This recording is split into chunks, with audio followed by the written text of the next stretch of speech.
18 months after our first WGN Investigates report on questionable spending by South Suburban politician Tiffany Henyard, it appears she has been forced off the ballot. Thornton Township Supervisor Tiffany Henyard, who was appointed to that position tonight, lost her bid for the Democratic Party's nomination in this rare... Tiffany Henyard, known for her exaggerated personality and self-proclaimed title of Super Mayor, is fighting fiercely to maintain her power in Thornton Township and Dalton, Illinois. Currently embroiled in a new scandal, she faces allegations of election tampering, voter suppression, and multiple lawsuits after being excluded from the Democratic ballot for township supervisor. The fallout has been explosive, with accusations flying in all directions. Is this the story of a political leader battling for justice, or a desperate attempt to cling to power amid increasing opposition and controversy? The situation continues to unfold with mounting tension. 7 minutes, that's all it took for Tiffany Henyard to be out as the Democratic nominee for Thornton Township Supervisor, and she left here visibly upset. Napoleon Harris, a state senator and township Democratic committeeman, made a decision that sent shockwaves through local politics, sparking unprecedented drama. For the first time in over 3 decades, Harris chose to hold a caucus instead of a primary election to determine which candidates would appear on the ballot. This move was widely seen as a strategic effort to block Tiffany Henyard's path to the nomination. Both critics and supporters speculated that the caucus was carefully orchestrated to tilt the scales against Henyard. The outcome seemed to confirm these suspicions, as Henyard's name was notably absent from the Democratic ballot for the upcoming election. The primary reason cited for her disqualification was her slate's failure to include a certified assessor, a technicality that allowed Harris to dismiss her candidacy outright.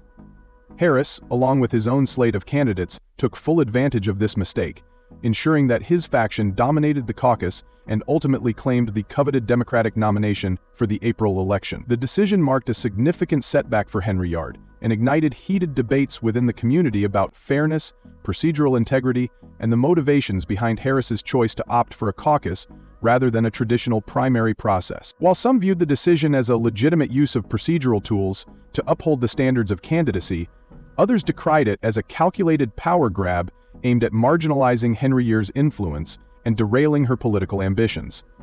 The fallout from this decision reverberated beyond the caucus hall, igniting fierce debates among residents and party members over the legitimacy of the process and the implications for local democracy. Amid accusations of political sabotage, Henyard and her supporters fiercely argued that Harris's actions represented a clear attempt to undermine her leadership and consolidate control over the political system to serve his own agenda. Harris and his allies, however, defended their actions, claiming that the caucus was conducted in accordance with Democratic Party rules and was a necessary step to restore order and credibility to local governance.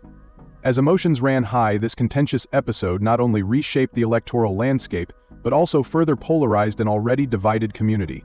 It left lingering questions about the balance of power and accountability in local politics. Henyard's response to her disqualification from the caucus was explosive, marking a dramatic escalation in an already highly contentious political saga.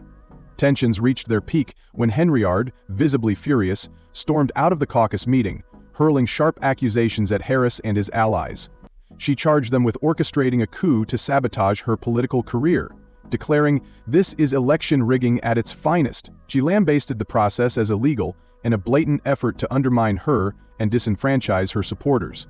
Henyard called the caucus a farce, specifically designed to eliminate her from the race and suppress the will of her constituents.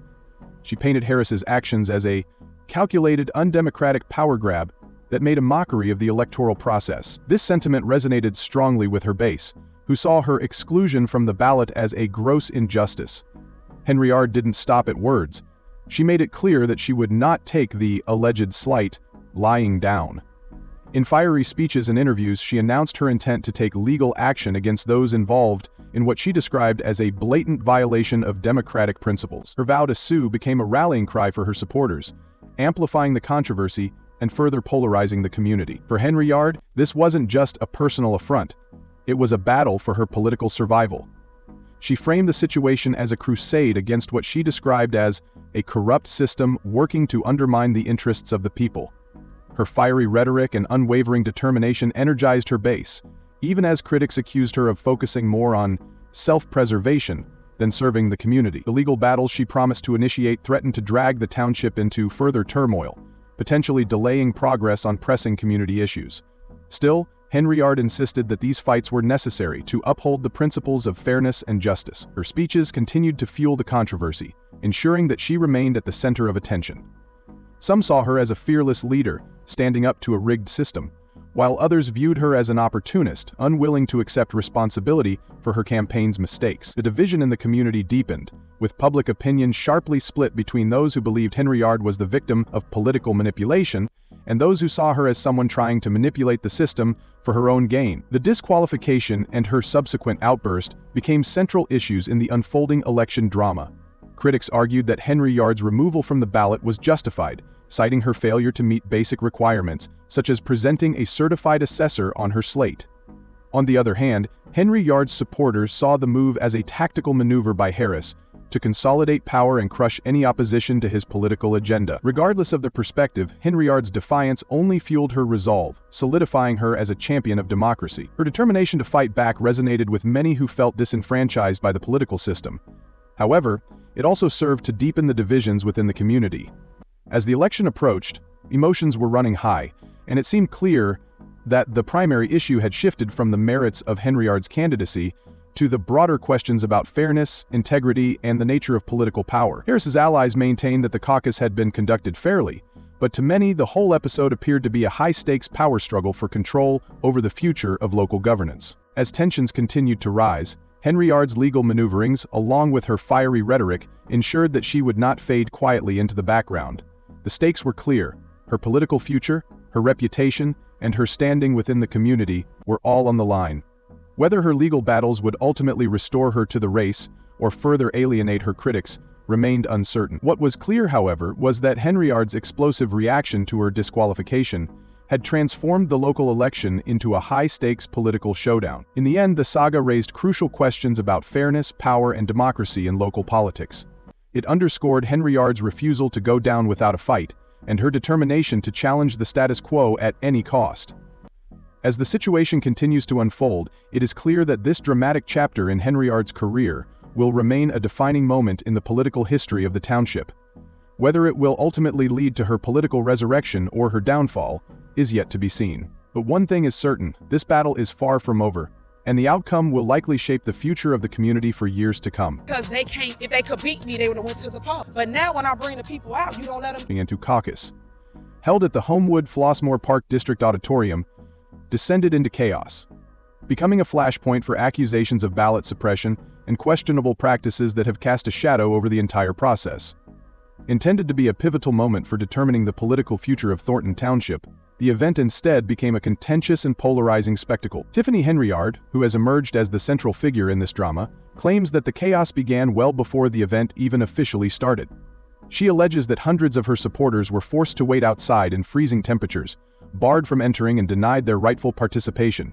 Many of these supporters had traveled long distances to attend the caucus, including elderly individuals whom Henyard personally arranged transportation for via a fleet of buses. These buses, which carried seniors and other community members, reportedly arrived slightly late. However, instead of being allowed entry or provided accommodations to ensure their voices could be heard, they were turned away at the doors. Henyard argues that these seniors were effectively excluded from the process, left stranded outside in the cold while Harris and his slate swiftly took control of the proceedings inside. Henyard described the restrictions on entry as draconian, claiming that even those who managed to approach the venue were met with stringent limitations, including being allowed to enter only 2 at a time.